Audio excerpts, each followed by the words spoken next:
संस्कृत भाषा ज्ञान में आपका बहुत बहुत स्वागत है। जैसा कि आप देख रहे हैं, इस समय अनवरत आपको वीडियोज हिंदी की विशेष रूप से सब्जेक्ट के प्रोवाइड करवाए जा रहे हैं, जो कि विशेष रूप से 10वीं और 12वीं 9वीं 11वीं के बच्चे या 6वीं 7वीं 8वीं के बच्चों के लिए भी या इससे नीचे के स्तर के बच्चों के लिए अत्यंत ही उपयोगी है। क्योंकि यह प्रत्यय हो का प्रकरण हो, चाहे उपसर्ग का प्रकरण हो, चाहे वर्ण के बारे में स्वर हो या व्यंजन के प्रकार हो, ये सब अमूमन प्रश्न आते ही रहते हैं। शब्द विचार की चर्चा मैंने सिर्फ प्रकार ही बताए हैं, उनकी भी डिटेल में चर्चा नहीं की गई है, लेकिन बहुत ही जल्द मैं बताने वाला हूं। मैं शब्द विचार के भी एक एक रूप की भी चर्चा करूंगा, जिससे जो आपके व्याकरण के 1 से लेकर के 16 प्रश्न आते हैं, सारे के सारे प्रश्न एक एक नंबर के आते हैं, जिससे आपका वो 1 से 16 नंबर जो 16 अंकों का आता है, उसमें से ज्यादातर प्रश्नों के उत्तर आप जो है देने में समर्थ हो सके। उसके साथ साथ व्याकरण में स्वर संधि आती है। स्वर संधि कितने प्रकार की होती है, स्वर संधि होती क्या है, इसके बारे में भी हम विशद रूप से परिचर्चा करेंगे और आपको हम वैयाकरण में सशक्त बनाने की दिशा में अग्रसर हो रहे हैं। बस आपको ध्यान देना क्या है कि अनवरत जो वीडियो आ रहे हैं उनको देखें, उनको लाइक करें, शेयर करें और कमेंट के माध्यम से जरूर हमको बताएं कि आखिरकार ये वीडियो आपको कैसा लग रहा है। तो आइए चलिए हम बिना ना देरी करते हुए वीडियो की शुरुआत करते हैं और कुछ सीखने और पढ़ने का प्रयास करते हैं। जैसा कि आप देख रहे हैं, आज का टॉपिक है प्रत्यय। प्रत्यय के पूर्व में उपसर्ग आपको बतला दिया गया है कि उपसर्ग क्या होता है, उपसर्ग के बारे की विशेषताएं आपको बतला दी गई। संस्कृत में कितने उपसर्ग होते हैं, हिंदी में कितने होते हैं, उर्दू और फारसी में कितने होते हैं, इसको आपको बतलाने की अब बिल्कुल भी जरूरत नहीं है। तो आइए फिर देखते हैं प्रत्यय क्या होते हैं। प्रत्यय की परिभाषा लिखी गई, फर्स्ट माने पहली परिभाषा क्या लिखी गई, शब्दों के बाद में, शब्दों के बाद में जिन वर्णों, वर्ण का मतलब वही अक्षर, वही ध्वनि, वही नाद, जिसको मैं पूर्व में बतला चुका हूं। ये सब विभिन्न नाम है वर्णों के, अक्षर हो गया, ध्वनि हो गई, नाद हो गया, उसी को कहते हैं। वर्णों को जोड़ा जाता है। कहां पे जोड़ा जाता है, शब्दों के बाद में।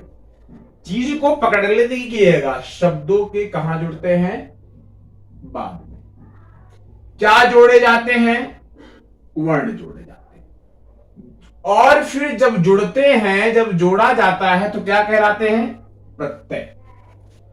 तो शब्दों के बाद में जिन वर्णों को जोड़ा जाता है वो प्रत्यय कहलाते हैं। इसका मतलब यही हुआ। तो आइए देखते हैं, हम एक शब्द लेते हैं, जैसे होनहार। ये क्या है, शब्द है। ये होनहार शब्द कैसे बना, इसको 2 भागों में हम करते हैं। 2 शब्दों से मिलकर के यह बना हुआ है।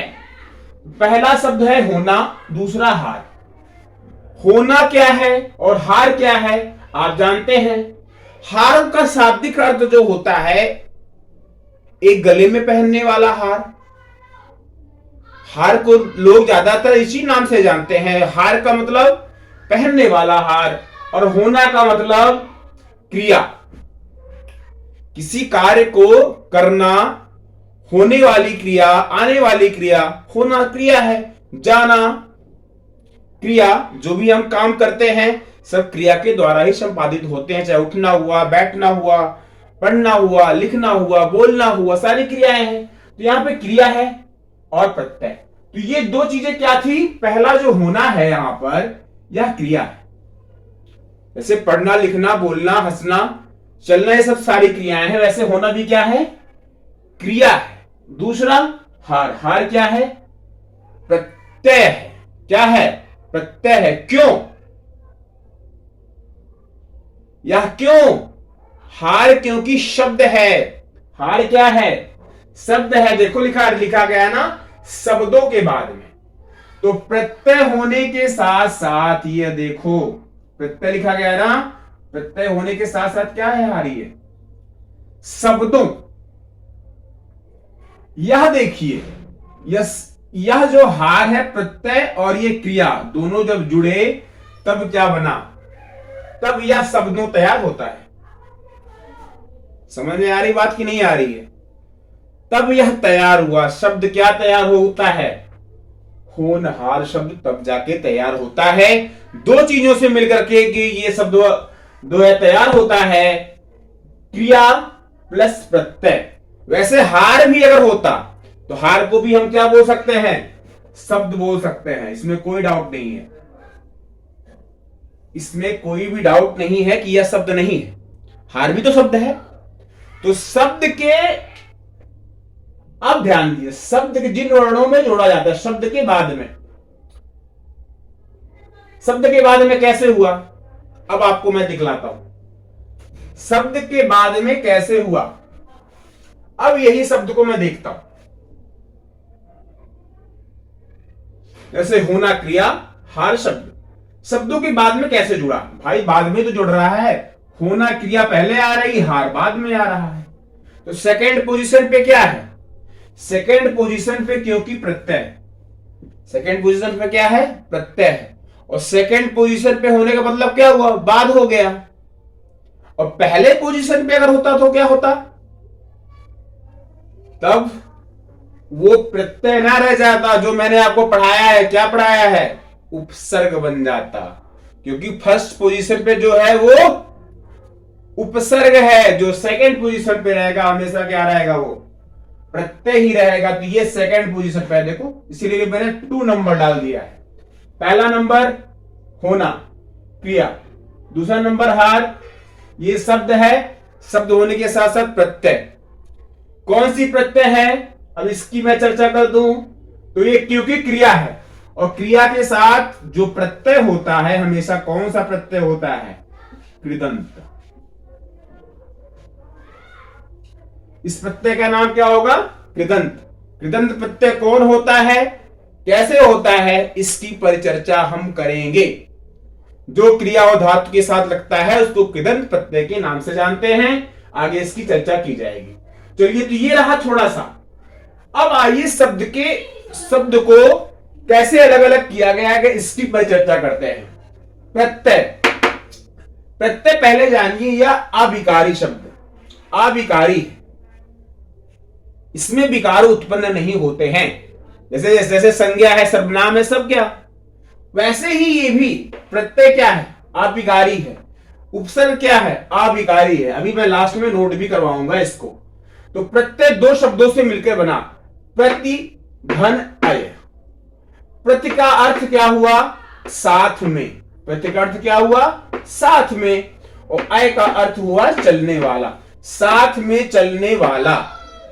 इसका बाद में कह सकते हैं, साथ में या बाद में, 2 अर्थ हैं इसके। तो बाद में चलने वाला, 2 अर्थ हो गए। साथ में चलने वाला हो और बाद में चलने वाला हो, साथ में चलने वाला और बाद में चलने वाला।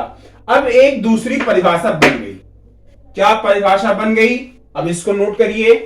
लिखा है शब्दों के साथ, ध्यान देना, लिखा है शब्दों के साथ पर बाद में चलने वाला या लगने वाला प्रत्यय कहलाता है। तो शब्दों के बाद जो शब्दों के साथ चले और बाद में लगे उसको क्या कहेंगे? प्रत्यय कहेंगे। ये हो गई दूसरी परिभाषा। तो पहली भी परिभाषा आप लिख सकते हैं और दूसरी भी लिख सकते हैं, दोनों लिख दिया। अगर यह आपने यह ग्राफ भी बना दिया कि वाकई में प्रत्यय क्या है, प्रतिधन ऐसे बना हुआ है, दोनों का अर्थ, अगर इतना आपने बना दिया, अगर यही इतना बना दिया, जितना मैं बता रहा हूं, इतना ही अगर आप बना के चले आएंगे तो कॉपी चेक करने वाला समझ जाएगा बच्चे को प्रत्यय के बारे में 100% नॉलेज है। तो यह तो बहुत ही इंपॉर्टेंट है। यह समझिए कि मोस्ट आपके लिए इंपॉर्टेंट है बेटा, यह आपके लिए बहुत ही जरूरी है। ये वाला, इसको 100% आपको आना ही चाहिए।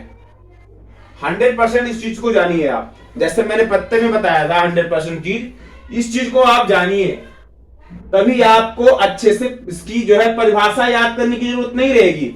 अगर ये आपको पता है प्रति प्लस ए अर्थ में साथ में या बाद में जुड़ता है, अर्थ के साथ चलता है, तो इसको रटने की जरूरत फिर नहीं है, क्योंकि व्याकरण जो है, व्याकरण नहीं बल्कि वैयाकरण जो है वो क्या है, समझने की चीज है।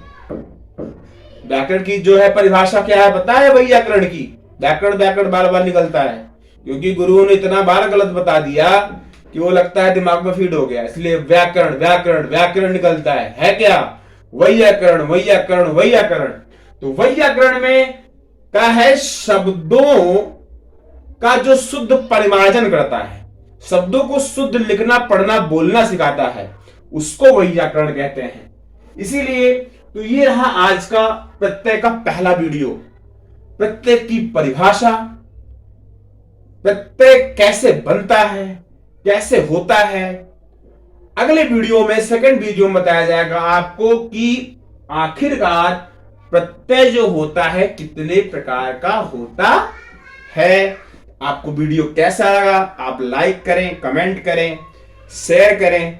आप सभी का बहुत बहुत धन्यवाद, मेरे विशेष रूप से छात्रों का, मेरे गुरुओं का, मेरे अनुजों का और मेरे अग्रजों का बहुत बहुत धन्यवाद। जय हिंद, जय वंदे मातरम, जय हिंद, जय भारत, जय वंदे मातरम। बहुत बहुत धन्यवाद।